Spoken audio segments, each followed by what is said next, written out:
오늘 이렇게 오랜만에 만나게 돼서 너무 반갑고요. 오늘은 여러분들이 이메일 통해서 광고를 받으셨듯이 오늘은 데살로니가 교회와 또 베레아 지역에서 있었던 바울의 2차 전도 여행에 대해서 오늘 살펴보도록 할 겁니다. 그래서 오늘 이제 이 수업을 시작하면서 한 번 더 다시 여러분들께 리마인드해드리고 싶은 부분이 있어서 그 부분을 먼저 이야기하면서 수업을 시작하겠는데요.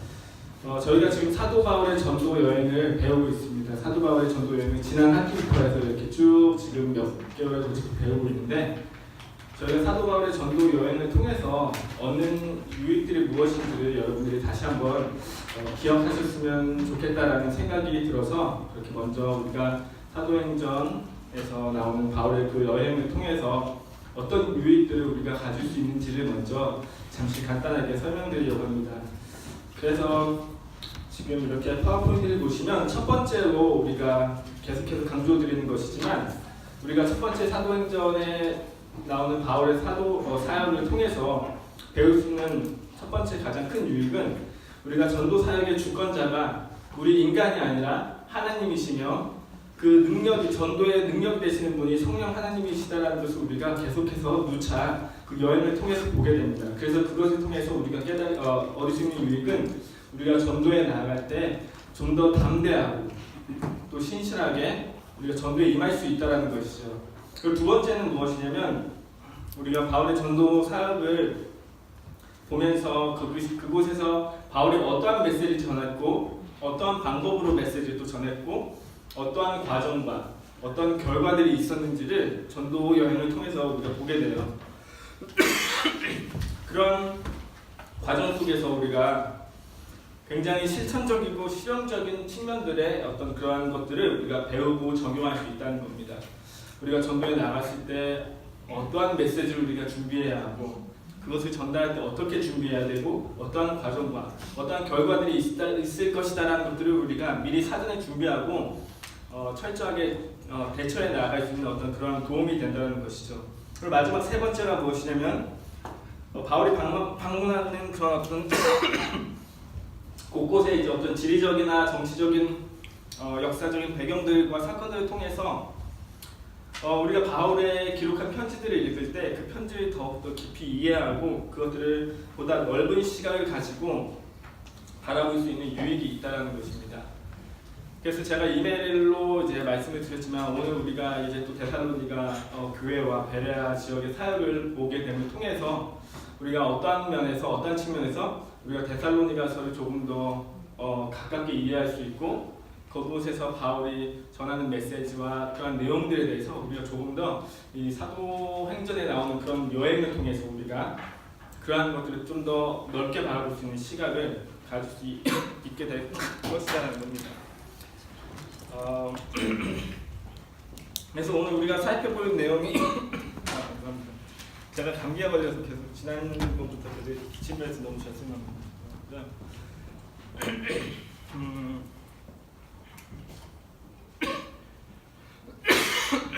네. 그래서 이제 지난 시간에 이어서 우리가 빌립보 사역에 이어서 이제 데살로니가와 베레아 지역의 사역을 보게 되는데요.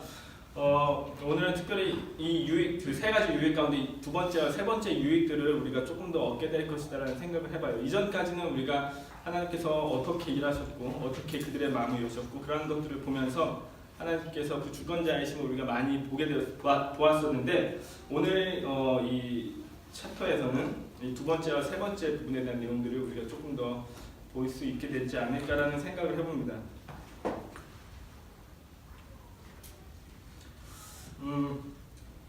우리가 그래서 지금까지 이제 2차 전도여행을 하고 있는데요. 보면 지금 화면에 보시면 수레 안디옥에서 이제 지난 시간에 우리 첫날에 시작했죠. 수레 안디옥에서 남갈라디아 지역을 이제 쭉 타고 올라와서 바울이 어느 곳으로 가야 할까, 1차 전도 여행지 남갈라디아를 다 돌아보고 난 이후에 어느 곳으로 가야 할까 가운데 드로아라는 곳으로 이제 가게 되었어요. 성령님께서 모든 길, 아시아로 가는 길, 그런 모든 길들을 막으시고 나서 비두기아로 가는 길을 막으셔서 드로아라는 지역으로 가게 됐고, 거기에서 마게도냐인의 환상을 보고 바로 그 바다 건너에 있는 빌립보 지역을 가게 됐습니다. 그래서 우리가 지난 시간에 빌립보 지역에서 바울이 어떠한 사역을 했는지 우리가 배웠고요.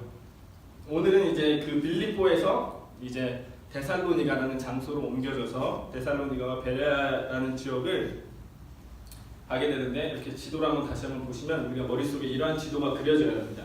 여러분들이 머릿속에 생각했을 때 이때 지금 이렇게 육로를 타러 가고 있는데 어떤 분들은 갑자기 배를 타고 바울이 가고 있는 걸 상상하시면 그거는 좀 잘못된 생각이시고요. 여기서 쭉 육로를 타고 올라가다가 드로아에서 이제 바다를 이제 배를 타고 빌립보로 이제 가게 됐던 거죠.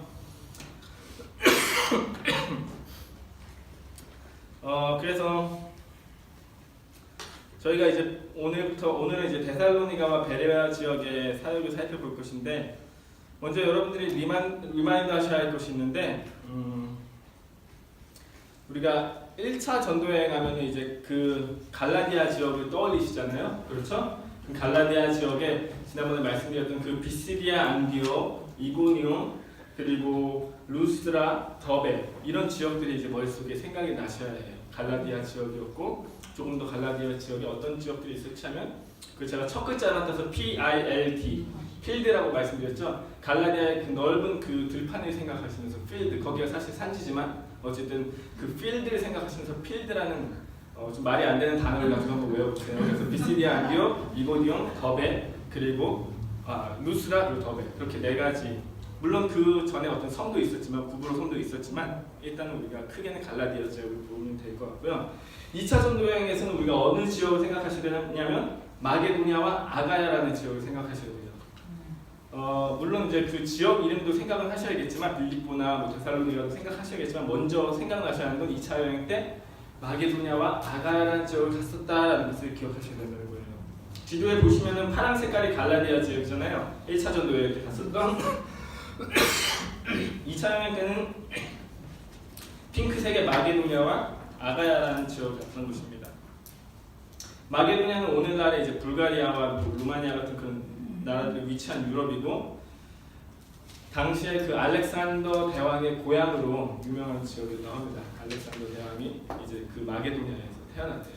그래서 마게도냐 지역에서 태어났는데, 지금도 마게도냐라는 나라가 있고요. 저 정도 사이즈는 아니고 저게 아주 조그만 사이즈로 마게도냐라는 나라가 지금도 있더라고요. 그래서 얼마 전에 뉴스에 뭐 이렇게 그 나라 이름이 어떻게 될 것이냐 뭐 이런 이야기들이 나오는 걸 얼핏 봤었는데, 그 마게도냐는 그래서 알렉산더 대왕의 고향으로 알려져 있는 지역이고, 이제 아가야는 이제 오늘날의 그리스 지역입니다. 그리스 지역. 그래서 여러분들이 2차 전도 여행을 떠올리실 때 마게도냐에는 빌립보, 데살로니가, 베레아라는 지역이 있었다라는 것을 우리가 생각하시면 좋아요. 이 이름들을 어떻게 외우냐? 알렉산더 왕과 관련된 이름들이에요. 베레아는 아니지만 알렉산더 왕과 관련된 이름이 뭐냐면, 빌립보라는 곳은 알렉산더 왕의 아버지인 필립이라는 그 왕의 이름을 따서 지어진 이름이라고 해요. 빌립보라는 곳이. 그래서 그 알렉산더 왕의 아버지의 이름이 그쪽에 들어가 있고, 데살로니가라는 곳은 알렉산더 왕의 그 이복 누이였던 그 데살리라는 그 공주죠. 공주의 이름이 들어가서 그게 이제 니케라는 이제 뭐 승리라는 단어와 합성이 돼서 뭐 이제 그렇게 데살로니케 이렇게 됐다고 하는데요. 어쨌든 그 이름들이 알렉산더 왕과 관련돼 있다는 것이죠. 그래서 어쨌든 마게도니아 지역에 빌립보, 데살로니가, 베레아라는 지역이 있고, 아가야는 오늘날 그리스니까 아테네 정도는 여러분들이 쉽게 외우실 수 있고, 그 외에 고린도 정도를 생각할 수가 있습니다. 근데 왜 제가 여러분들한테 이 도시 이름보다는 이 지역 이름을 먼저 이렇게 머릿속에 떠올리셔야 한다고 말씀드리냐면, 사도 바울이 이제 자신의 서신서에서 이제 주로 이제 사용하는 이름이 이 도시 이름이다기보다는 이 지역 중심으로, 지방 중심으로 그 이름을 언급을 합니다. 그렇기 때문에 여러분들이 예를 들어서 고린도 후서를 한번 보실까요? 잠깐 고린도 후서 성경책 한번 펴보시면요. 고린도 후서를 한번 펴보세요.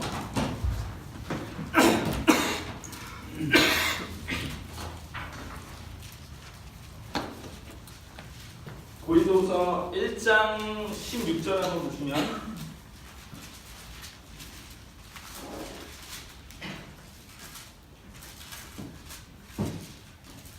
바울이 이렇게 이야기합니다.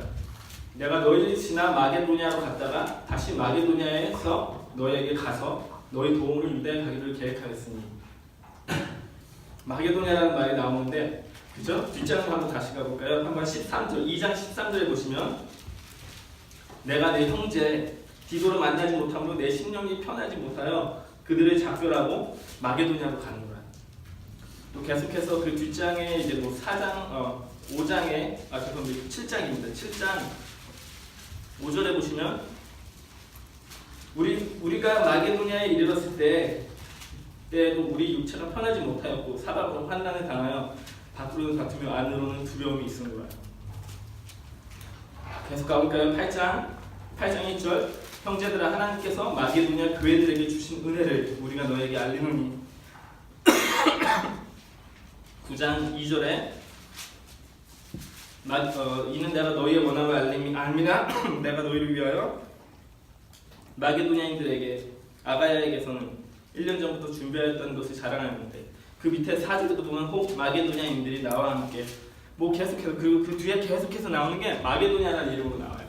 여러분들이 마게도냐 했을 때 빌립보, 데살로니가, 베레아라는 이름만 알고 있으면 마게도냐를 모른다면 여러분들은 이 성경을 읽으시면서 마게도냐를 했을 때 좀 추상적으로 생각하시는 거죠. 근데 여러분들이 마게도냐 했을 때 마게도냐에 빌립보라는 곳이 있었고 데살로니가라는 곳이 있었고 베레아라는 곳이 있었다라는 것을 생각하신다면 좀 더 구체적으로 생각할 수 있는 게 맞다. 그 빌립보에서는 어떠한 일이 있었었는데 데살로니가에서는 어떠한 일이 있었고 그런 것들을 생각하시면서 우리가 한 단계 더 나아가서 거기에서 이제 거기에서 누굴 만났더라? 거기에서 맞아 그 빌립보 간수도 만나고 루디아도 만나고 이런 일들이 있었는데 그런 사람들 특정 인물들까지 생각을 하시면서 깊게 들어갈 수가 있는 거죠. 그 본문을 읽으실 때.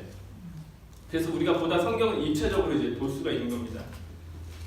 그래서 입체적으로 성경을 본다고 제가 말씀을 드렸는데 그러면은 루디아가 아는 게 감옥의 간수라는 게 어떻게 입체적으로 성경을 본다는 것과 연결되냐라는 질문을 하실 수가 있는데요. 예를 들면 우리가 빌립보 사역을 생각해 보시면 빌립보에서 지난 시간에 배웠던 것 중에 기억나시는 내용이 무엇이냐면 빌립보에서 있었던 일들을 생각하시면 어떤 내용들이 있죠? 네, 루디아가 있었고 점치는 여인도 있었고 감옥에 갇히는 일도 있었고요. 막 거기서 매를 맞았던 것들도 있었고요. 그런 일들이 떠올리실 겁니다. 그런데 저희가 거기가 바울이 난생 처음으로 이제 갇히게 됐던 감옥이었죠. 근데 한 가지 아이러니한 것은 바울이 훗날 빌립보 교회들을 향하여서 편지를 쓸 때 어디에서 편지를 썼나요? 빌립보 교인들을 향해서 바울이 편지를 쓸 때 어디에서 썼냐면 옥중서신이라고 하죠. 감옥에서 편지를 썼어요. 로마 감옥에서. 이제 바울이 빌립보 교인들에게 이 편지를 기록할 때 바울은 바로 로마의 감옥에 있었다는 것입니다. 그 감옥에 있는 자신이 가장 처음 감옥에 갇혔던 그 장소인 빌립보로 편지를 보낸 것입니다. 그 편지를 읽는 독자들은 아까 말씀드렸듯이 그 비단 장수 루디아도 있었을 것이고요. 감옥을 지키다가 구원받게 된 간수도 있었을 것이고요. 그런데 분명한 사실은 뭐냐면 이 빌립보 교인들의 대부분이 바울이 빌립보 감옥에서 받았던 그 고난을 누구보다 가장 잘 알고 있었더라는 거죠. 가장 어떠한 일이 있었고 가장 어떤 고난과 고통이 있었을 거라는 걸 가장 잘 알고 있는 그 사람들이 가장 잘 이해하고 있는 그 사람들이 지금 바울이 로마에서 그 감옥에서 보낸 편지를 받았다는 겁니다. 그러면 예를 들어서 여러분이 그 간수다라고 생각하시고 그 편지를 받는다면 지금 로마 감옥에서 어떠한 고난과 고통을 당할 것이다라는 것을 누구보다 생생히 기억하고 떠올리고 그런 모습들 생각하면서 마음에 얼마나 근심과 걱정과 아픔과 고통과 고난과 뭔가 이렇게 안쓰러움이 있었을까요? 그런데 그때 바울이 그 빌립보 서신을 통하여서 반복적으로 빌립보 교인들을 향해서 외쳤던 말이 무엇인지 아십니까? 그렇습니다. 네. 여기 지금 빌립보 2장 17절 보면요. 너희 믿음의 재물과 섬김에 내가 나를 전제를 드릴지라도 나는 기뻐하고 너희 무리와 함께 기뻐하리니 이와 같이 너희도 기뻐하고 나와 함께 기뻐하라. 4장 4절 주 안에서 항상 기뻐하라. 내가 다시 말하노니 기뻐하라.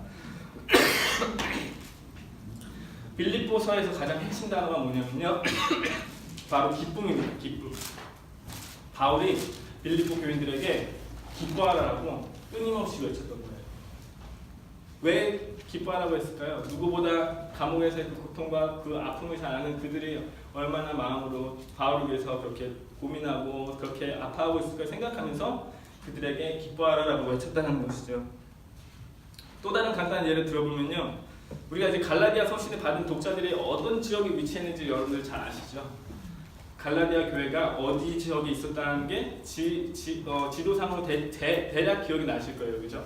안디옥 교회가 있었고 예루살렘이 여기 있었으면 이렇게 쭉 올라와서 이쪽이 위에 있었는데 그 지리적인 위치를 여러분들이 아시면 예를 들어서 그 지리가 갈라디아 지역이 유대주의자들, 예루살렘을 중심으로 율법을 목숨처럼 중시하는 그 유대주의자들이 밀집한 그곳에서 지리적으로 가장 근접한 곳, 가장 영향을 많이 받았었던 지역이라고 한다면 아무래도 마게도냐나 아가야나 아시아 지역보다는 예루살렘과 그나마 가장 가까운 안디옥을 거친 그 갈라디아 지역이다라는 걸 우리가 생각해 볼 수가 있는 거예요. 그러면 왜 갈라디아 교회를 향해서 사도 바울이 그 율법을 강조하고 그렇게 그런 거짓 그 사도 교사들에 대한 어떤 그런 가르침들을 경계하라고 하면서 그곳에 그렇게 침투하고 있는 그러한 것들을 왜 그런 일들이 일어나게 됐고 왜 그것이 메인 주제가 됐는지를 조금 더 그렇게 우리가 그림을 지어서 생각해 볼 수가 있다는 겁니다. 그럼 여러분들이 이제 갈라디아서를 생각하면은 갈라디아서에서 기쁨을 생각하기보다는 그 거짓 교사와 율법을 그 거짓 복음에 대해서 생각을 그것이 메인 주제인 것을 좀 더 떠올릴 수가 있고요. 그리고 빌립보서 생각하면 그 감옥에서 가장 처음 거쳤던 그 곳에서 바울이 이제 로마 감옥에서 그렇게 편지를 보냈던 것들을 생각하면서 그런 식으로 우리가 연결지어서 더 깊이 있게 상황을 볼 수가 있다는 거예요. 그래서 오늘은 우리가 데살로니가서를 공부하게 되는데 오늘 이 데살로니가서를 그 사역을 보면서도 이러한 관점을 우리가 조금은 맛볼 수 있다는 겁니다. 자, 그럼 오늘 본문을 함께 읽어볼 텐데요. 지금 오늘 본문이 사도행전 17장 1절에서 9절입니다. 17장 1절에서 9절을 제가 좀 기침이 심하니까 우리 조슈아 형제님이 저를 좀 읽어주시면 감사하겠습니다. 네, 17장 사도행전 17장 1절에서 9절까지입니다.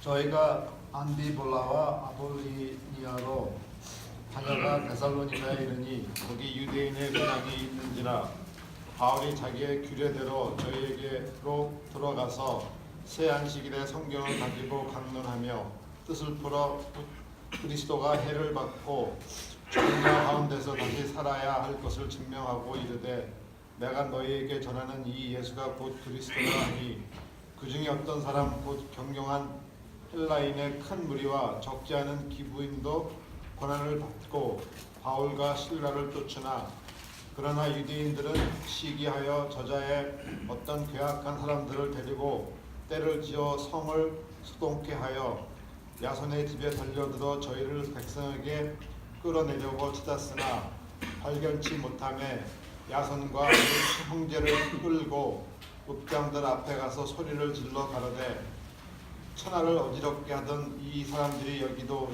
이름에 야손이 드렸도다. 이 사람들이 다 가이사의 명을 거역하여 말하되 다른 임금 곧 예수라 하는 이가 있다 하더이다 하니 무리와 읍장들이 이 말을 듣고 소동하여 야손과 그 나머지 사람들에게 보를 받고 놓으니라. 네, 감사합니다. 네, 우리가 지금 1절 이제 첫 번째 구절 1절을 보시면 우리가 한 가지 지난번에 말씀을 드렸는데요. 눈에 띄는 구절이 뭐냐면요. 그들이 암비볼리와 아볼로니아로 다녀가 데살로니가에 이르니 그들이라는 대명사가 나옵니다. 그 전까지는 지금 16장 11절에 보시면 이 바울 일행이 드로아에 이르렀을 때 드로아에서 누구를 만났다고 말씀드렸죠? 이 사도행전을 기록했던 저자 누가를 만났다라고 말씀드렸죠? 그래서 그때부터 그 순간부터 누가는 기록하기를 우리가라는 말을 계속해서 사용했어요. 11절에 보면 우리가 드로아에서 이제 배를 타고 이제 사모드라로 건너갔다. 13절에 우리가 기도할 곳이 있을까 막 찾아다녔다. 15절에 우리에게 청하여 이렇게 이르더라. 17절에 귀신 들린 여종이 우리를 따라오더라. 계속해서 자기를 포함시키고 있었는데 빌립보에서 이제 나와서 데살로니가로 가는데 데살로니가로 갈 때는 그들이로 바뀐 거예요. 갑자기 그들이로 바뀌었다는 것은 이 빌립보라는 곳에 누가가 남게 되었다는 것을 의미하는 거죠. 빌립보 교회에 누가가 남게 되었다는 겁니다. 그리고 이제 바울과 실라 그리고 디모데가 이렇게 데살로니가로 가게 된 것입니다. 데살로니가로 간 길목에 이제 암비볼리와 이제 아볼로니아라는 곳을 거쳐갔다라고 누가는 기록했는데요. 어떤 신학자들은 이곳에서의 어떤 그 바울의 사역이 기록되어져 있지 않은 것을 왜 그렇게 뭐라고 이렇게 표현하냐면 아마 이곳이 그렇게 바울의 전략적인 그 사역 중심지가 될 수 없는 그런 곳이었기 때문에 지나갔을 것이다라고 이야기하는 분들이 있습니다. 그런데 사실 제가 이제 좀 더 책을 보다 보니까 역사가들은 이야기하기를 여기가 결코 빌립보보다 작은 도시가 아니었다라고 해요. 여기가 오히려 이 마게도냐의 4개의 그 행정 도시 중에서 하나의 수도를 맡을 정도로 크고 굉장히 경제적으로나 굉장히 번성했던 도시라고 한다는 겁니다. 근데 여기를 바울은 이렇게 누가는 이제 그 사역을 기록하지 않았다라는 것은 그냥 누가가 의도적으로 이곳에서의 일들을 기록하지 않은 것이지 이것이 마치 바울이 여기는 전략적으로 뭐 그렇지가 않기 때문에 여기는 패스해갔다 이런 식으로 바라볼 수 없다라는 것이죠. 그래서 우리가 가끔 어떤 이야기들을 듣냐면 바울이 굉장히 전략적인 사람이어서 굉장히 큰 도시들 중심 위주로 이렇게 사역했다는 얘기들을 듣게 되는데 사실 그게 아니다라는 것이죠. 바울은 전략적인 도시들을 지혜롭게 사용한 것은 맞는데 그 전략적인 도시들만 방문했다라는 것은 아니다라는 겁니다. 그렇지 않은 것들도 그렇게 지나서 거쳐서 갔지만 예를 들면 구브로 섬에서 우리가 그 살람이라는 곳에서 그 반대편 바보라는 그 도시까지 가는 동안에 그 섬 중간에 이렇게 통과해서 갔다라고 얘기했을 때 거기를 그냥 지나간 것이 아니라 거기에 있는 곳들도 다 지나치면서 사역을 했는데 누가가 의도적으로 거기에 있었던 내용들은 그 지면상의 이유가 됐던 어떠한 이유가 됐던 간에 생략했다는 것이죠. 그래서 우리가 그러한 것들을 기억해야 합니다. 그래서 우리도 예를 들면 전도하는 데 있어서 전략적으로 어떤 것들 위주로 막 해야 된다는 것이 아니라 우리는 누구에나 어느 곳에서나 어디에나 그렇게 복음을 전도해야 할 목적이 있다는 것을 기억해야 하고 그러한 상황 속에서 또 지혜를 가지고 해야 한다는 것을 우리가 볼 수 있다는 것이죠.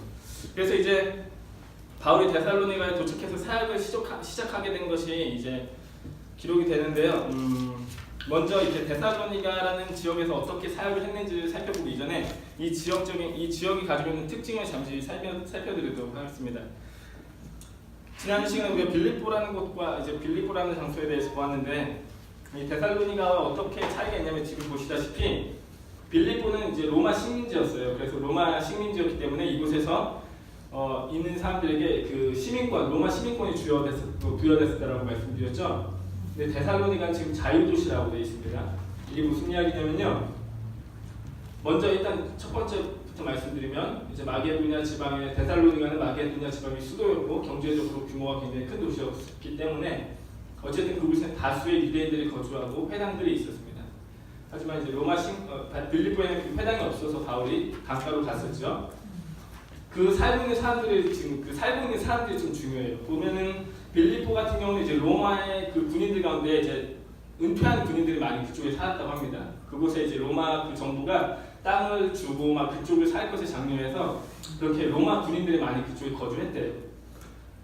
근데 반면에 이제 데살로니가 같은 경우는 그 지역에 원래 마게도냐인들, 원래 그 지역에 살고 있던 그 지역 주민들이 그곳을 많이 거주하고 있었다는 것입니다. 뭐 이제 그 빌립보 같은 경우는 왜 그렇게 로마 군인들이 많이 그렇게 살게 됐냐 한다면은 그곳에서 역사적으로 굉장히 중요한 빌립보 전투라는 전투가 있었고 거기에서 이제 그 전투에서 승리한 이제 그 로마의 제가 왕 이름이 지금 생각이 안 나는데요. 그 왕이 이제 거기에서 승리한 군인들을 포함해서 상대편 군인들까지 그곳에서 살 수 있도록 그렇게 은혜를 베풀어서 거기에서 이제 그렇게 군사적인 어떤 그런 그런 것들이 많이 이렇게 자리를 잡게 되었는데, 그래서 그 빌립보 같은 경우는 로마 자체 권력자들이 이렇게 직접 지역을 관할했고 그곳에 이제 정착한 로마 군인들이 많이 있었 반면에 데살로니가는 이제 그 본토 지역 주민들이 거주했는데 그곳은 자유도시였다는 겁니다. 뭐냐면 로마의 황제가 거기에는 자유를 줬대요. 자치적으로 그 정부를 운영할 수 있게 하고 자치적으로 그곳에서 모든 것들을 운영할 수 있게 그곳 사람들에게 최대한의 혜택을 베풀어 줬다는 겁니다.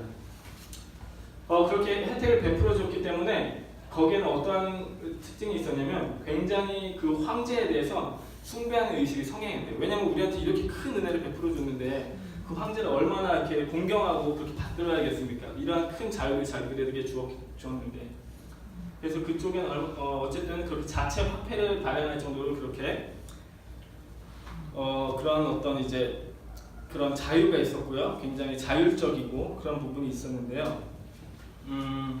이러한 환경 속에서 지금 이제 이런 환경이 있는 이 데살로니가에 지금 바울이 도착을 해서 전도 사역을 시작한 겁니다. 그래서 지금 바울이 이제 전도 사역을 시작한 데 있어서 사도행전에 보면 이제 이런 형식으로 이제 기록이 돼요. 여기 지금 빨간 색깔 표현된 것들이 이제 다 동사들입니다. 동사. 바울이 가서 한 거예요. 무엇을 했는지를 이제 기록하고 있는 건데, 먼저 바울이 자기의 관례대로 그들에게로 들어갔다라고 이야기했습니다. 그 회당에 들어갔다라고 얘기했는데, 여기서 우리는 그냥 들어갔다라고 보면 안 되고 여기서 들어갈 때는 바울의 상황이 어떤 상황이었을지를 우리가 더 깊이 생각해봐야 필요가 있어요. 그냥 단순히 바울이 들어갔다니까 평상시처럼 들어갔다 이게 아니라 데살로니가 전서 1장 9절 한번 보시겠어요? 데살로니가 전서 1장 9절입니다. 거기에 보면 이렇게 나와 있습니다.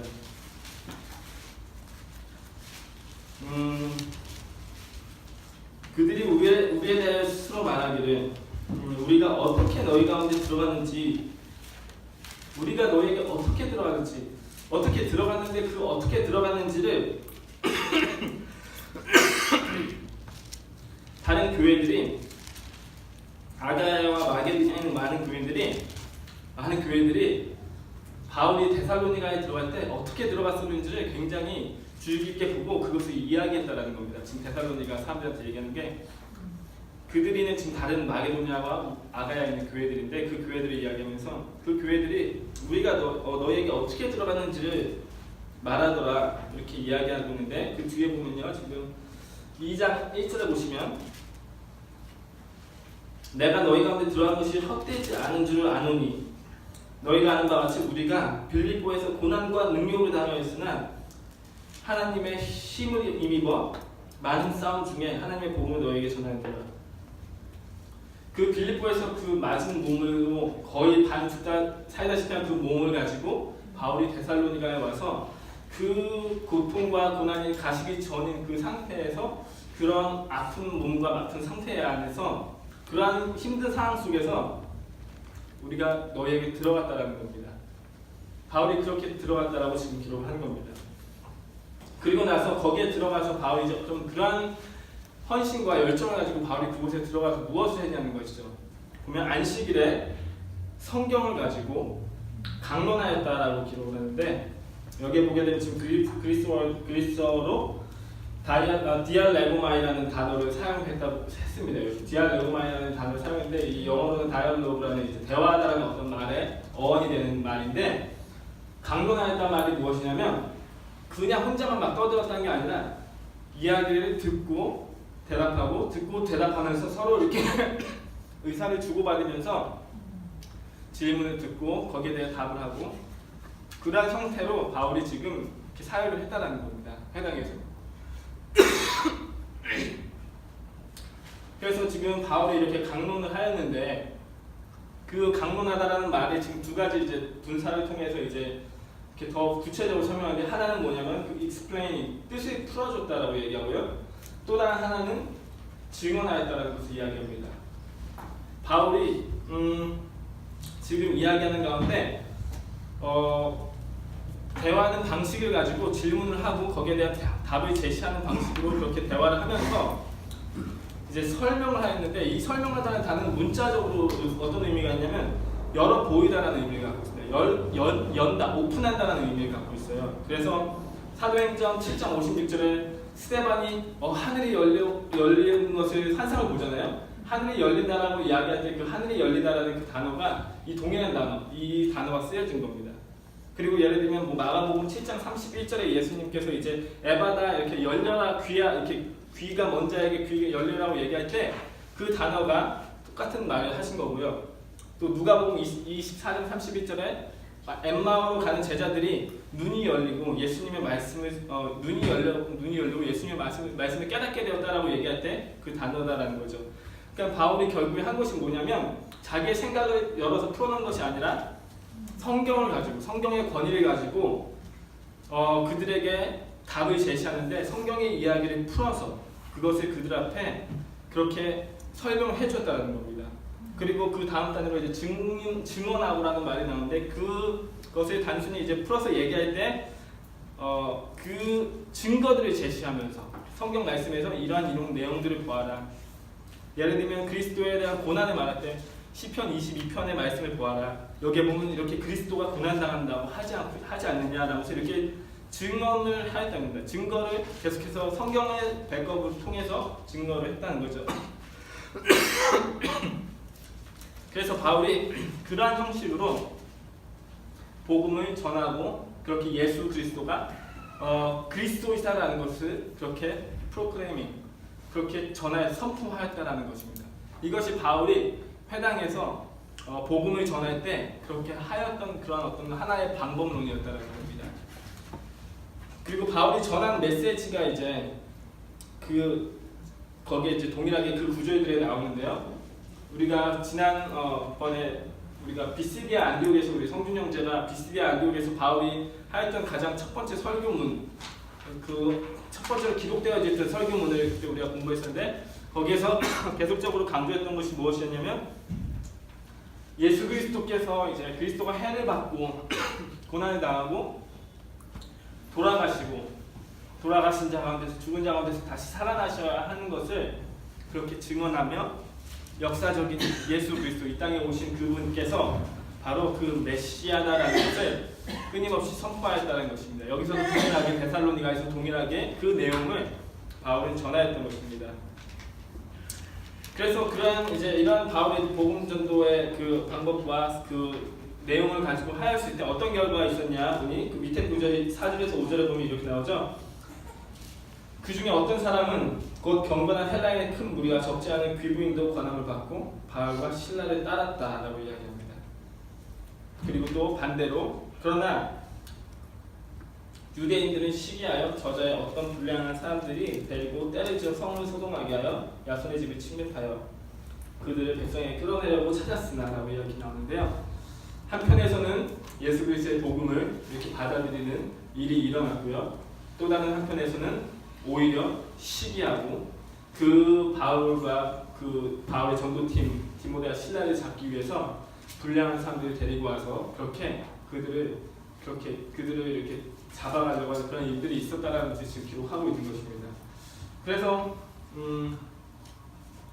여기 결과에 보면 지금 야손이라는 인물이 잠시 나오는데 이 야손이라는 인물은 이제 갑자기 등장하는 인물인데 누구냐라고 이렇게 이야기했어요. 그 구체적인 내용은 없어요. 성경에 사실 찾아볼 수는 없는데 이 야손이라는 인물은 우리가 이제 예측하기로는 이제 바울이 데살로니가에서 복음을 전할 때 구원받은 이제 그 한 명의 이제 성도다라고 생각을 할 수가 있고요. 그 사람의 집에 침입하였다는 것은 우리가 그 전에도 거기 빌립보에서 루디아의 자매의 집에서 그렇게 그들이 머물렀었던 것처럼 여기에서는 이 바울이 야손의 집에 머물렀다는 것을 생각해 볼 수가 있겠습니다. 그리고 이제 그 밑에 구절들을 보게 되면 이제 그것을 알고 이제 유대인들이 이제 시기하여라고 이야기하는데 여기서 시기하였다고 했을 때 왜 시기하였냐면 왜 시기하였을까요? 당연히 회당에서 자기들의 그 유대주의를 잘 믿고 그 본인들의 어떤 그것을 믿고 있는 그들이 그런 경건한 그런 이방인들이 점점 이제 그리스도교로 돌아가니까 빠져나가니까 거기에 대해서 시기가 당연히 났을 것이고요. 또 한편으로는 바울이 전하는 복음은 그 율법을 지켜야 된다는 복음이 아니라 율법이 더 이상 아닌 은혜로 구원을 받는다. 예수 그리스도를 통하여서 구원받는다는 메시지를 선포하니까 그것이 그들에게는 굉장히 바로가 되겠죠. 그래서 그러한 것들로 인해서 이제 바울이 이제 이들이 이렇게 그렇게 그러한 이제 일들을 행한 것입니다. 그래서 여기 어떠한 불량한 사람들을 데리고 이제 때를 지어라고 나와 있는데 이제 여기서 이제 어떠한 불량한 사람들이라는 것은 이제 그 쉽게 이제 이야기하기로 이제 그런 옛날 그 당시에는 그런 시장 아고라라는 시장에 가면은 일용직을 이제 구하는 분들이 있었다고 해요. 그런 사람들이 가운데서 이제 돈을 주면 얼마든지 사람들을 모아서 그 사람들을 데리고 와서 이렇게 뭔가 이제 소동을 일으키고 할 수 있는 충분한 일들이 있었다는 겁니다. 오늘날도 많은 사람들이 그렇게 용역 그런 것들 사용하는 것처럼 똑같은 일이 그렇게 있었던 거죠. 그래서 이제 그들을 끌어내려고 이제 야손의 집에 갔는데 이미 야손은 벌써 바울과 이제 실라와 디모데를 다른 곳에 숨겨놨던 것입니다. 그리고 찾을 수 없으니까 이제 야손을 데리고 가서 이제 그 당시 그 읍장들에게, 여기는 읍장이라고 이야기가 나와져 있는데 그 당시 이 데살로니가 지역을 관할하던 그들에게 야손을 데리고 와서 야손을 고발한 겁니다. 그렇게 야손을 고발하였을 때 이제 그 읍장들도 너무 이제 소동하였다라고 나오죠. 지금 여기 보면 뭐라고 나와 있냐면 야손 이렇게 이야기합니다. 뭐라고 이야기하냐면 이제 유대인들이 7절에 보시면요. 야손이 그들을 맞아들였도다.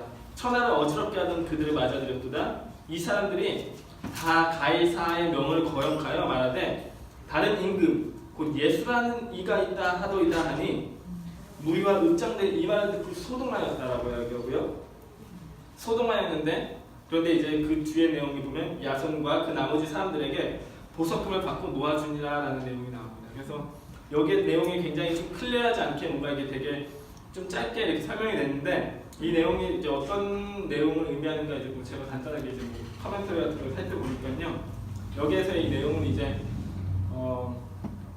이 입장들 이곳의 자체 관할하는 그들에게 야손이 결국에는 이제 어떠한 약속, 어떠한 그런 약속을 한 겁니다. 그들과 이렇게 돈을 주고 내가 다시는 이 사람들이 이쪽 지역에 오지 않도록 우리가 이러한 약속을 지킬 때니 이들을 그냥 이렇게 나갈 수 있게 어떠한 그런 약속을 했다는 겁니다. 그렇게 약속을 하고 보석금을 주고 그렇게 그들이 노임을 받아서 나중에 이제 10절에 보면 바로 이제 밤에 형제들이 이제 유대인들 몰래 바울과 실라를 데리고 이제 베레아라는 곳으로 갔다라고 이렇게 이야기가 나오는 것이죠. 그래서 나중에 이제 보면은 데살로니가서에 보면은 제가 지금 구절을 제가 메모를 안 했는데 나중에 이제 그 데살로니가로 다시 이제 바울이 보내는데 그때 갈 때 바울과 실라 이 두 사람은 그곳을 가지 않아요. 오직 디모데만 가는데 그 이유가 지금 여기서 이제 이 야손이 이렇게 약속을 하고 그런 계약을 했기 때문에 거기에 대한 어떤 그런 것들로 인해서 그런 거에 대한 어떤 그걸로 인해서 이제 디모데만 이렇게 보내게 되었다라고 이렇게 연결을 해서 이렇게 해석을 하더라고요. 그리고 지금 그래서 우리가 사도행전에 나타난 이제 바울의 전도 방식을 지금 살펴봤습니다. 방식을 살펴봤는데요. 이제 그것 외에 또 바울이 데살로니가에서 어떻게 전도를 했을까라는 것을 우리가 감사하게도 이제 데살로니가 전서 2장에서 또 그 내용을 더 자세하게 살펴볼 수가 있습니다. 그래서 데살로니가전서 2장 3절에서 12절의 말씀을 한번 보겠습니다. 데살로니가전서 2장 3절에서 12절.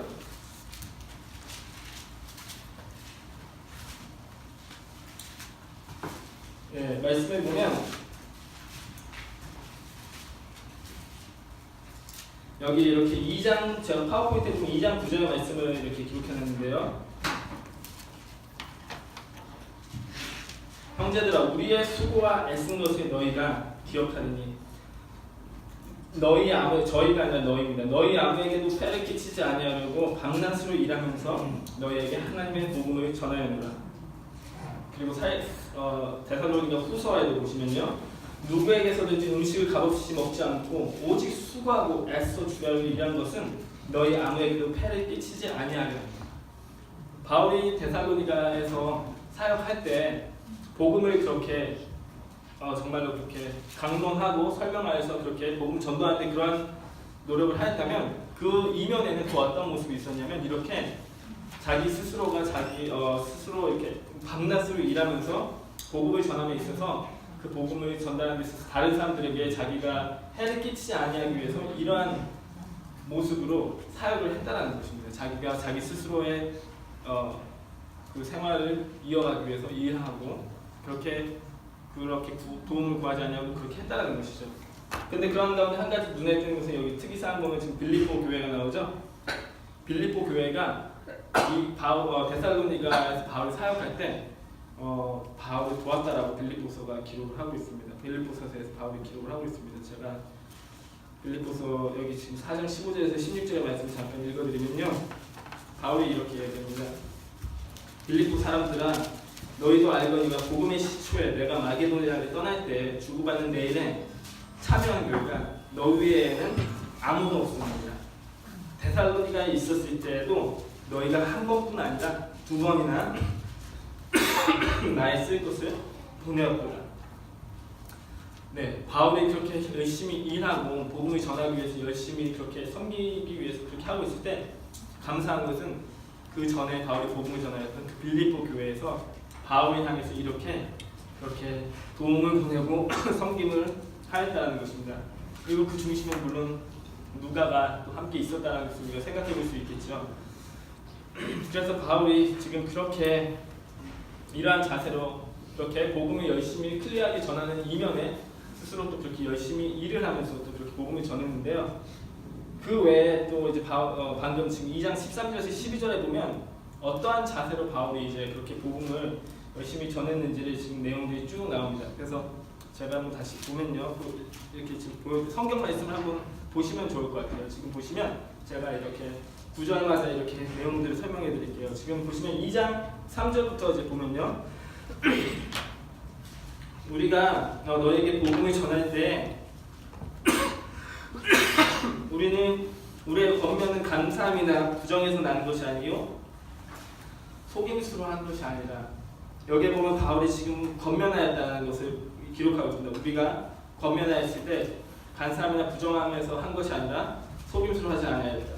그리고 4절에 오직 하나님께 옳게 여기심을 입어 복음을 위탁받았으니 이와 같이 말하면 사람을 기쁘게 하게 함이 아니요 오직 마음을 감찰하시는 하나님을 기쁘게 하시고자 하는 마음으로 그러한 자세로 복음을 전하였고요. 5절에 보면 너희도 알거니와 우리가 아무 데에도 아첨하는 말이나 탐심의 탈을 쓰지 아니한 것은 하나님께서 증언하시느니라. 정직함으로, 누군가를 어떤 아첨이나 탐심의 말을 하지 않고 탐심의 탈을 쓰지 않고 정직함으로 바울이 복음전도 사역에 임했던 것을 보게 됩니다. 6절에 또한 우리는 너희에게서든지 다른 이에게서든지 사람에게서는 어떠한 영광을 구하지 아니하였도다. 다른 동기를 가졌죠. 자기의 영광이 아닌 하나님의 영광을 구하였던 것이고요. 7절에 우리는 그리스도의 사도로서 마땅히 권위를 주장할 수 있으나 도리어 너희 가운데서 유순한 자가 되어서 유모가 자기 자녀를 기름과 같이 하였으니 겸손한 마음으로 유순한 자의 모습으로 그렇게 복음을 전하였습니다. 또 8절에 우리가 이같이 너희를 사모하여 너희를 하나님의 복음뿐 아니라 우리 목숨까지도 주기를 기뻐하는 이유는 너희가 우리의 사랑하는 자가 되기 때문이다. 그들을 사랑하는 자세로 복음을 전했고요. 9절에 형제들아 우리의 수고와 애쓴 것은 너희가 기억하리니 너희 아무에게도 폐를 끼치지 아니하려고 밤낮으로 일하면서 너희에게 하나님의 복음을 전하였노라. 근면한 자세로 복음을 전하였습니다. 10절에 계속해서 보면요, 우리가 너희 믿음을 향하여 어떻게 너희가 거룩하고 옳고 흠없이 행하였는지 너희가 증인이다. 하나님도 그렇게 하시도다. 거룩하고 옳고 흠없이, 거룩함과 성결함을 가지고 그렇게 복음을 전했습니다. 11절에 너희도 아는 바와 같이 우리가 너희 각 사람에게 아버지가 자기 자녀에게 하듯 권면함으로 위로하고 경계하였다. 권면과 위로와 경계. 그리고 12절에 이는 너희를 부르사 자기 하나님의 영광에 합당하게 행하게 하려함이니라. 그들이 올바른 목표를 가지고 그들이 하나님의 보시기에 합당한 삶을 살 수 있도록, 성화의 삶을 살 수 있도록 그러한 것을 인도하기 위한 올바른 그러한 목표 추구를 가지고 했다는 것이죠. 그래서 내용이 굉장히 많죠. 많아서 제가 그냥 간단하게 이렇게 설명만 드렸는데요. 이렇게 바울이 했다는 것입니다. 단순히 복음만 전하고 복음만 클리어하게 선포하고 성경 말씀에 이렇게 돼 있더라, 메시아가 이분이시다, 클리어하게 그것만 보여주고 땡 끝냈다 하고 간 게 아니라요, 그렇게 함과 동시에 그가 얼마나 많은 인간적인 부분에서 그렇게 노력했는지 우리가 지금 이 데살로니가서를 통해서 볼 수 있는 것이죠. 그런데 이렇게 행하였을 때 이제 어떠한 일이 일어나나요? 13절의 말씀을 보면요. 그 12절까지 바울이 그렇게 얘기하고 13절의 말씀을 보면 이렇게 얘기하는데요. 제가 읽어드릴게요. 이러므로 우리가 하나님께 끊임없이 감사하고 너희가 우리에게 들은 바 하나님의 말씀을 받을 때 사람의 말로 받지 아니하고 하나님의 말씀으로 받음이니 진실로 그러하다. 이 말씀이 또한 너희 믿는 자 가운데에서 역사하느니라. 바울이 전한 그 말을요, 사람이 한 말로 받지 않고 그 데살로니가 교회에 있었던 성도들이 하나님의 말로, 하나님께서 전하시는 그 말로 그렇게 받는 놀라운 결과가 있었다라는 것입니다. 그리고 그 말씀을, 하나님의 말씀을 받는 것으로 끝나는 것이 아니라 그 말씀이 믿는 자의 삶 속에서 역사하는 능력이 나타났다라고 지금 바울이 기록하고 있죠. 그리고 3절에 보면 이 데살로니가 교회는 유대에 있는 하나님의 교회들을 본받는 자가 되었다라고 이야기합니다. 지금 2장 14절에 보면 계속해서 이어서 보시면요. 형제들아 너희가 그리스도 예수 안에서 유대에 있는 하나님의 교회들을 본받은 자가 되었으니 유대에 있는 교회들을 본받았대요. 근데 유대에 있는 교회들은 어떤 걸 본받았냐면요. 14절에 보게 되면요. 뭘 본받았다고 하냐면 14절에 그들이 유대인에게 고난을 받은 것과 같이 너희가 동족에게서 동일한 고난을 받았느니라. 유대에 있는 교회들, 예루살렘 교회를 비롯한 유대 근처에 있는 교회들을 그들이 본받았는데요. 뭘 본받았냐면요. 유대인들이 그렇게 동족으로 유대인들로부터 고난을 받았잖아요. 유대에 있는 그리스도인들이 예루살렘에 있는 그 교회들의 유대주의자들로부터 그렇게 유대인들로부터 핍박을 받았잖아요. 그런 것처럼 너희가 똑같이 그 고난을 너희 동족으로부터 받았다는 거예요. 여기서 지금 고난을 준 대상이요. 그곳 데살로니가 지역에 있는 유대인들이 지금 이 데살로니가 교회들을 고난 주고 공격한 게 아니고요. 데살로니가 지역에 있는 동족 같은 데살로니가 사람들이 이들을 지금 고난, 핍박, 환난이 주었다는 것입니다. 이들의 고난과 핍박과 환난이 얼마나 심했는지는요. 여러분들이 만약 데살로니가 전서를 제가 이메일에 보내드린 것처럼 여러 번 읽어보셨으면 찾으실 수 있어요. 얼마나 이들에게 많은 핍박과 환난과 어려움이 있었는지. 근데 왜 이런 일이 근데 왜 이렇게 동족들이 핍박을 하였는가라는 생각을 해볼 수가 있겠죠. 왜 데살로니가 사람들이 이렇게 핍박을 했을까요? 왜 했을까요? 아까 제가 미리 그 데살로니가 배경과 연결이 돼 있어요. 그렇죠. 자유도시. 데살로니가는 자유도시였습니다. 황제가 큰 은혜를 베풀어서 자유도시가 되었는데 아까 보니까 유대인들이 뭐라고 이렇게 그 읍장들한테 얘기했냐면 사도행전 아까 17장에 보니까 뭐라고 얘기했죠? 천하를 어지럽게 하던 자들이 가이사 왕을 대신하는 또 다른 임금 예수라는 자가 나타나서 새로운 나라를 세울 것이고 왕국 새로운 그의 나라를 세울 것입니다. 왜냐하면 그리스도인들이 전달하는 복음이 뭐냐면 하나님의 왕국이 도래할 것이다라는 것이잖아요. 예수 그리스도께서 이 땅에 메시아로 오셔서 지금 어떤 그런 메시지가 데살로니가 사람들에게 굉장히 불편한 거죠. 왜냐하면 그런 이야기들이 점점 커져나가다 보면 어떠한 일이 일어나겠습니까? 당연히 로마에서 바로 압제가 들어오겠죠. 그리고 실제로 로마에서도 그 당시에 이제 그런 일들로 인해서 여러분들 브리스도와 아길라가 이제 유대인들이 쫓겨나는 그런 일들이 있었고요. 그때 당시에 로마의 사람들 유대인들이 다 이제 쫓겨나서 이제 브리스도와 아길라가 이렇게 쫓겨난 자들 중에 한 사람들이었잖아요. 그래서 그런 상황으로 인해서 데살로니가 교인들은 그 동족으로부터 받는 핍박이 있었던 겁니다. 동족으로부터 이렇게 어려움. 근데 그게 어느 정도까지의 고난과 핍박이었냐? 데살로니가서를 계속 읽어보시면 거기 환난과 핍박이 끊임없이 반복되는데요. 13절에 보시면 4장 13절 데살로니가서 4장 13절에 보시면 이런 내용이 있습니다. 형제들아 자는 자들에 관하여는 너희가 알지 못함은 우리가 원하지 아니하노니 이는 소망 없는 다른 이와 같이 슬퍼하지 않게 하려 합니다. 우리가 예수께서 죽으셨다가 다시 살아나심을 믿으신데 이와 같이 예수 안에서 자는 자들도 하나님이 그와 함께 데리고 오시리라. 여기서 지금 예수 안에서 자는 자들이 나타납니다. 우리가 보통 이 말씀을 생각할 때 그냥 예수님 믿다가 이제 천국 가는 사람들 생각할 수가 있겠는데 여기에서 지금 이 편지를 기록할 당시에 이제 이게 편지가 이제 기록되면 나중에 이제 고린도 가서 배우시겠지만 이 편지가 이제 고린도에 가고 나서 얼마 안 있다가 이제 바울이 데살로니가 교회를 향해서 쓴 편지거든요. 그러니까 여기서 지금 자는 자들이 나오는데 예수 안에서 자는 자들이 물론 예수님 안에서 이렇게 오랫동안 잘 믿다가 돌아가신 분도 될 수 있겠지만 우리는 어쩌면 그런 핍박과 환난 가운데서 순교자들이 그렇게 낫다라는 것을 생각해 볼 수가 있다는 겁니다.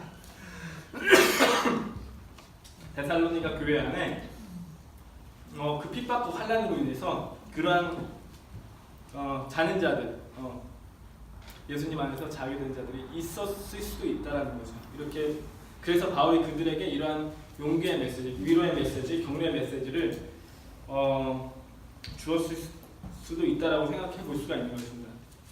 그래서 그러한 바울이 그렇게 전했을 때 이들의 믿음이 얼마만큼 이렇게 성장했냐면 이러한 환난과 이러한 고난과 이러한 핍박 속에서도 흔들리지 않는 믿음을 가지고 자라났다.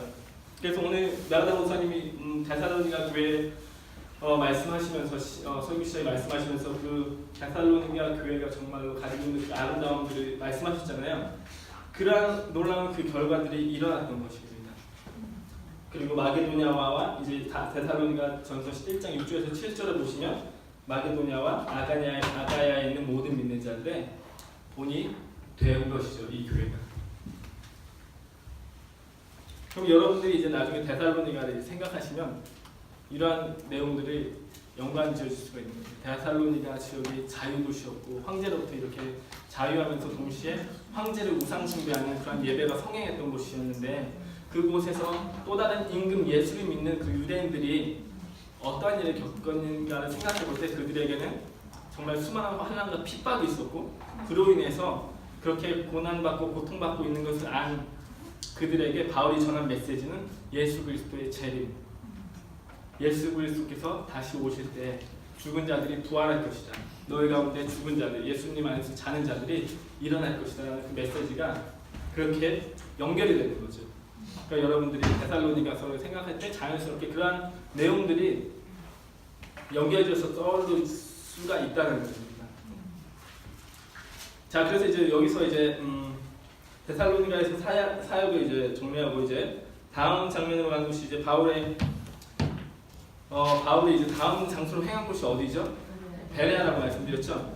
근데 제가 지도를 깜빡하고 여기를 안 놓는데 그 당시에 이제 빌립보에서 연결돼서 쭉 가는 게 데살로니가를 통해서 원래는 정말 아쉽습니다. 그 지도를 제가 안 넣어가지고 깜빡해가지고 지금 그 로마 길이 이렇게 쭉 연결돼서 원래는 잠시만요. 이게 지금 네 어쨌든 여기가 지금 빌립보고 여기가 이제 예를 들면 데살로니가라고 했으면 이제 이렇게 쭉 그냥 그 길은 로마 길은 이렇게 해서 이렇게 쭉 가는 거예요. 이렇게 해서 쭉 원래 그 길은 이렇게 가게 돼 있고 이 길로 가면 여기서 어디가 연결이 되냐면 로마로 바로 연결이 되는 겁니다. 여기 바다를 건너자마자 이제 이탈리아 로마가 나오는 건데 바울이 그러면 이제 여기서 빌립보에서 데살로니가로 갔고 그래서 당연히 데살로니가에서 이제 그 옆쪽으로 해서 이제 계속 로마 방면으로 이제 가야 되는 게 훨씬 이치에 맞잖아요.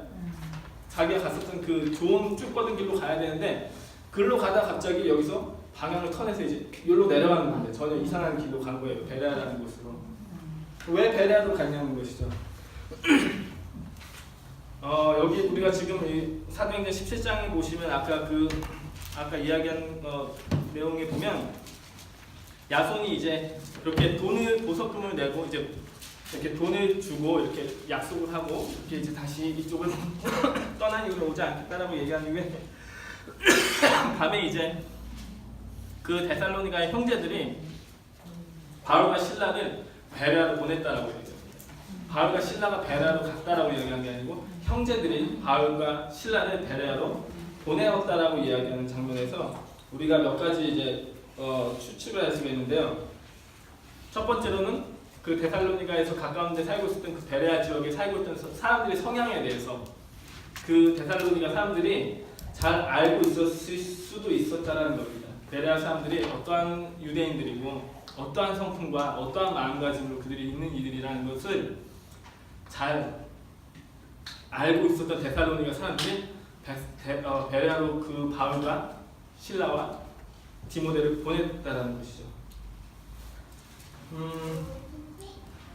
근데 또 다른 하나는 이제 그 로마의 길을 쭉 뻗은 로마의 길을 그 유대인들이 쫓아와서 그들을 잡을 수 있는 그 위험성이 있기 때문에 지금 여기 보면 밤에 이제 형제들이 도망보냈다고 얘기했죠. 밤에 10절에 보면 밤에 그렇게 도망갈 정도로 그런 위험이 있었기 때문에 그 길에서 약간 이제 빠져서 이제 쫓아오지 못할 이제 다른 쪽 방향으로 이제 갔을 것이다라는 이제 내용도 가능성이 있고요.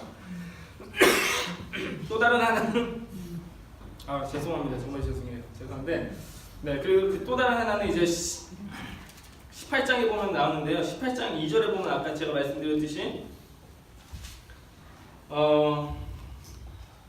아굴라라는 본도에서 난 유대인 한 사람을 만나니 이게 지금 고린도에서 이야기거든요. 근데 거기에 보면 이제 글라디오가 당시 이제 로마 황제가 모든 유대인들을 명하여서 로마에서 떠나라고 하는 일이 있었다라고 기록이 됩니다. 그 로마에서 떠나라고 하는 그러한 사건이 있었기 때문에 바울이 현재 이 상황 속에서 이쪽으로 갔을 경우에 로마로 갔을 경우에 실제로 로마에 이제 갈 수 없다라는 어떤 그런 현실적인 문제가 겹칠 수 있다라고 이제 그렇게 볼 수가 있습니다. 그래서 어쨌든 이 세 가지 중에서 어떠한 동기가 되었던 간에 그러한 상황으로 인해서 바울이 로마로 가지 않고 베레아라는 방향을 꺾었던 것입니다. 그래서 베레아에서 이제 내용을 보면요. 지금 다시 한번 여러분들께 제가 읽어드릴게요. 10절에 보면 우리 저기 이종환 씨님께서 한번 다시 읽어봐 주시겠어요? 10절에서 17장 10절에서 2절까지 말씀을 13절까지 말씀을 읽어주시겠어요? 밤에 형제들이 곧 바울과 신라를 베레아로 보내니 저희가 유대인의 회당에 들어가니라.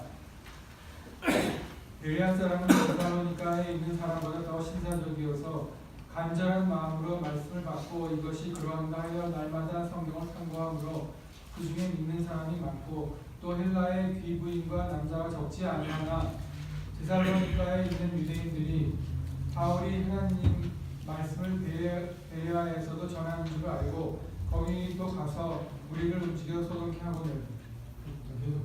네, 감사합니다. 그래서 지금 베레아라는 곳에 왔는데 이 베레아 사람들에 대한 내용은 굉장히 유명하죠. 우리들이 많이 알고 있는 내용인데요. 베레아 사람들은 데살로니가에 있는 사람들보다 더 너그러워서 간절한 마음으로 말씀을 받고 이것이 그러한가 하여 날마다 성경을 상고하였더니 그 중에 믿는 사람이 많고 또 헬라의 귀부인과 남자가 적지 아니하나 데살로니가에 있는 유대인들이 결국에는 베레아까지 쫓아왔어요. 결국에 베레아까지 쫓아와서 그렇게 이제 베레아에서도 전한 거 알고 쫓아와서 그 사람들이 요동케 하니까 결국에는 이제 바울이 이제 그곳을 떠나게 됩니다. 그래서 14절에 보게 되면 형제들이 이제 바울을 내보내서 바다까지 가게 하는데 신라와 디모데는 아직 거기 머물렀다라고 이야기하면서 이제 신라와 디모데 여기 머물고 바울만 이제 거기에서 이제 아덴이라는 곳으로 이제 가게 되는 장면으로 이렇게 이 장면이 끝이 나는데요. 베레아 사람들은 정말 그들이 간절한 마음으로 말씀을 받고 성경을 상고하였다라고 기록한 것처럼 굉장히 마음밭이 굉장히 좋은 분들이었어요. 근데 제가 여기서 한 가지 포인트 하고 싶은 건 뭐냐면 지금 데살로니가 교회와 이 베레아 사람들 여기에 내용을 여러분들 읽어보시면 이전까지의 내용과의 약간의 차이, 대조가 있다는 것을 알 수가 있어요. 여러분들 이전까지 빌립보에서까지 내용을 보시면 주로 거기 누가가 이제 표현한 것이 뭐라고 표현했냐면 하나님께서 그 마음의 여심에 그들이 하나님을 이제 예수 그리스도의 구주로 받아들이는 일들이 끊임없이 갈라디아 1차 전도 여행에서도 그렇고 지금 2차 전도 여행의 시작점이었던 빌립보에서도 그렇고 그 내용이 결국에는 계속적으로 이제 누가가 강조하던 부분이었거든요. 근데 갑자기 이제 데살로니가에 와서는 그 내용은 기록되지 않는데 오히려 바울이 어떻게 전했는지가 나오고요. 베레아에서는 복음을 받아들이는 사람들이 어떻게 받아들였는지라는 내용이 나와요. 이 내용이 왜 이렇게 대조적으로 나왔는지를 생각해 보면 왜 이렇게 대조적으로 기록됐을까요? 왜 여기서도 똑같이 데살로니가에서도 하나님께서 마음을 여시는데 데살로니가 교인들이 그렇게 사랑이 많은 자들도 이렇게 나왔다고 할 수도 있을 것이고 베레아에서도 마찬가지로 그러한 내용들이 기록될 수가 있을 것 같은데 여기서는 굳이 그렇게 되지 않고 지금 다르게 기록이 되었어요. 그죠? 완전히 다른 내용들이 나오고 있는 겁니다. 뭐냐면요, 저는 글쎄요, 뭐 이렇게 그렇습니다. 제가 생각하기에 그런 것 같아요. 우리가 참 복음 전도하러 나갈 때 하나님께서 결국 그 사람들의 마음을 열어주셔야지 복음을 받아들일 수 있고 구원받을 수 있다는 것을 강조를 많이 하잖아요. 그런데 우리가 그렇게 강조를 하다 보면 그쪽에만 너무 쏠리다 보면 어느 한쪽이 치우쳐질 수가 있는데 어떤 방면이 치우쳐질 수가 있습니까? 우리가 복음을 전하는 전도자로서 우리가 어떠한 자세와 어떠한 모습으로 준비되어져야 하는지 그런 것들을 우리가 가끔씩 이렇게 좀 내려놓을 때가 있는 거죠. 어차피 하나님께서 여시면 그게 되는 거니까 우리는 뭐 어쨌든 뭐 그냥 어떻게든 뭐 좀 하면 된다라고 생각할 수가 있는 거죠. 근데 지금 데살로니가 교회에서 누가가 얘기하는 건요, 바울이 얼마만큼 정말로 논리적으로 성경을 알고 그것을 열어서 거기에서 증거를 보여주고 그 사람들의 질문을 듣고 거기에 대한 대답하고 하는 어떤 그러한 깊이 있는 그런 복음 전도의 그 관계를 보여주는 통해서 복음 전하는 대상 전도자들이 얼마만큼 우리가 우리의 인간적인 책임을 노력을 해야 되는지를 보여주고 있다는 생각을 합니다. 단순히 내가 하나님께서 하시면 뭐 이렇게 하시니까 그냥 뭐 이렇게 하는 게 아니라 그렇게 우리가 우리 스스로를 준비해야 된다는 거죠. 전도자로서 우리가 준비를 해야 된다는 겁니다. 그리고 또 한편으로 사도행전에서는 그렇게 기록이 됐잖아요. 데살로니가에서 그렇게 이렇게 강론하고 설명하고 이렇게 풀어서 이제 증언하였다라고 이야기했지만 또 한편으로 데살로니가서에 기록된 내용을 보면 그렇게 말로만 한 게 아니잖아요. 말로만 그렇게 진짜로 뻔질하게 다 이렇게 아무리 전해도 우리의 삶이 그 복음과 상관없는 삶을 살고 있다면 그 말씀이 정말로 어떻게 그 사람들에게 전달되겠어요. 동시에 사도행전에서 이러한 모습이 기록됐지만 우리가 어떻게 준비되어야 하는 것도 기록됐지만 동시에 또 데살로니가에서는 우리가 어떠한 사랑과 어떠한 열정과 노력으로 우리가 겸손함과 사랑과 그들에게 어떤 권면과 어떤 유순한 자세로 열정 근면하게 내가 진짜 일하고 노력하면서 그렇게 해야 되는지 그러한 양쪽 측면의 밸런스를 바울이 가졌던 것처럼 우리도 그러한 자세를 가져야 한다는 것이죠. 베레아에서는 어떻습니까? 베레아에서는 지금 전하는 사람들이 아니라 받는 사람들의 마음이 지금 나오고 있어요.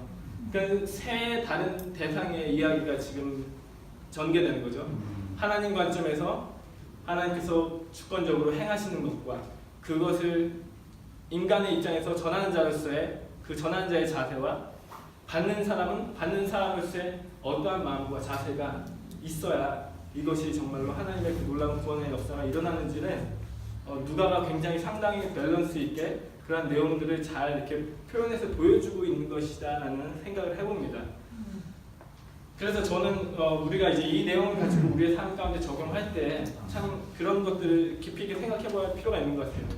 복음을 전하러 우리가 갈 때 단순히 가는 것이 아니라 정말로 우리가 열심히 준비하고 무엇을 어떻게 어떠한 내용들을 전달해야 하는지 어떠한 방식으로 전달해야 하는지 내가 정말 가까운 내 가정의 분들에게 정말로 잘 알고 있는 지식을 잘 전달했다고 하지만 그것으로 끝나고 그 사람 내가 복음을 전하는 내 주변의 친구나 가정의 분들에게 내 삶의 모습은 전혀 변화되지 않는 어떤 그런 복음과는 동떨어지는 삶을 살고 있다면 과연 그것이 정말 그들에게 참된 복음을 증거하는 것인지 그들이 정말로 하나님께 돌아올 수 있도록 우리의 전하는 말이 사람의 말이 아닌 하나님의 말로 그들이 받아들이기 위해서 바울이 어떠한 노력을 그 삶 속에서 했었는지 정말 밤낮으로 수고하고 애쓰고 노력했던 것들을 생각한다면 우리가 복음 전도하는 우리의 모습을 떠올려 볼 때 우리가 뭔가 이제 좀 더 다른 자세를 가져야 되지 않을까라는 생각을 해보게 되는 것 같습니다. 그래서 오늘 이제 그 본문 데살로니가와 베레아 교회의 이 내용을 통해서 이러한 점들을 살펴보았는데요. 그래서 이제 지금 오늘 이제 내용은 여기까지고요. 이제 다음 지금 보시면 다음 시간에 이제 우리가 아덴에서 이제 바울이 사역하는 것을 이제 보게 될 건데요. 지금 이제 어떻게 바울 전도팀이 지금 움직이고 있는지 지금 내용을 간단하게 정리했습니다. 수리아 안디옥에서 바울과 실라가 출발해서 남갈라디아 이제 루스드라에서 이제 디모데가 합류했었고요. 그리고 이제 드로아라는 지역에서 누가가 합류했다가 빌립보에서 이제 누가는 그 자리에 남게 되고 데살로니가로 이제 바울과 실라와 디모데가 내려갔죠. 그리고 바울과 실라, 디모데가 이제 베레아까지 같이 내려왔는데 거기 베레아에서는 바울만 이제 아덴으로 향해서 내려가고 신라와 디모데는 이제 베레아에 잔류해서 그곳에서 이제 더 남아서 사역을 하는 어떤 그런 팀워크를 보여줍니다. 그리고 나중에 바울이 이제 아덴에 도착하면 거기서 이제 또 다시 그 팀들이 조인하고 뭐 하는 이제 그러한 일들이 일어나게 되는데요. 어쨌든 네, 그 내용들 이제 다음 시간에 여러분들이 살펴보실 수가 있겠고요. 오늘은 이제 지금 3시 5분 전인데 원래 제가 2시 반에 끝내야 되는 건데 제가 네, 그렇게 끝냈어요. 끝냈고요. 지금 그 토론 원래 저희가 토론 시간을 가져야 되는데 지금 토론하는 시간은 없을 것 같고요. 토론 대신에 어떻게 진짜 토론하는 시간 좀 가질까요?